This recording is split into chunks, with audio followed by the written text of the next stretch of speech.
je začel Schlossart in v bistvu kaj je namen te umetnosti? Ja, Schlossart je v bistvu ena ekipca ljudi, ki delajo iz železa. Jaz sem zraven posebej, ampak se kot alternativci povezujemo med sabo. Kar se Schlossarta tiče, skupni jezik je v bistvu družbeno-kritični pogledi, pretopljeni v neko umetnost. Sam slikam, sem samouk, ampak slikam v vseh tehnikah, olje, akril, tuš, airbrush, čopič, kombinacija. Tako da sam tudi kiparam, delam skulpture, delam maske. Iz česa so narejene te maske? Kako dolgo v bistvu traja, da nastane ena takšna maska in zakaj grotesknost? Postopek je dolgotrajen, zato ker je postopek sušenja dolg. 90% materijala, ki ga nucamo za maske, je v bistvu kaširanje, kar pomeni časopisni papir, pa lim za tapete oziroma katerokoli drugo vezivo. Ampak zraven pa uporabljamo še, recimo gremo v trgovino z gradbenimi materijali in potlej naberemo, kar se da in s tem kombiniramo, pa ves čas probamo kaj novega najti. In to je moje sporočilo vsem ostalim, ne kupovati mask v nekih supermarketih, cajten papir, lim za tapete, pa akcija folk, pa delajte sami maske. Lahko človek diha pod temi maskami in koliko težke so glede na to, da je to papir in lepilo? Ja, dobro, prve maske so bile malo, s tem reklo, nepraktične, pa čez dalje lažje so, čez dalje, ko bi rekel, učimo se, ne. In ko nosiš masko, ja, je naporno, ampak spet ni toliko naporno, kot če bi bila guma na tebi, ne. Tam pod gumo švicaško bedak, pod to masko je recimo temu, da ima bolj kulturno vse skupaj. Koliko ur dela je v bistvu vloženega v eno tako masko, od začetka do barvanja, do sušenja?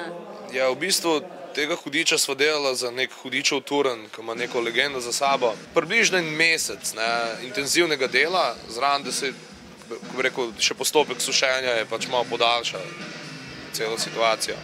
Je pa osnova narejena vse iz žice, tako da se čez žico potlej nanaša material, da dobi neko obliko zadeva. To je namenjeno ljudem, ki resnično cenijo to umetnost.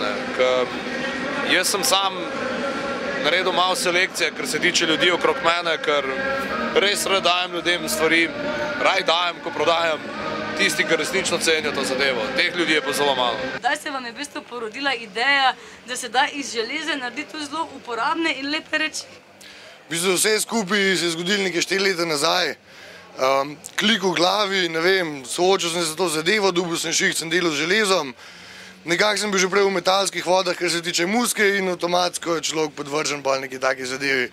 In pa sem zadevo izpopolnjeval, šel sem se učiti kovačijo mojstreno, sem bil vajen skoraj en let kovaški, s tem, da učil sem se vadilskih tehnik, tako da znam, ne vem, tik, varjenje, mag, mig, ni da ni, šva samo vse. Kakšne so cene teh najbrž unikatnih izdelkov? Komplet iz stolčka mizica košta 500 evrov.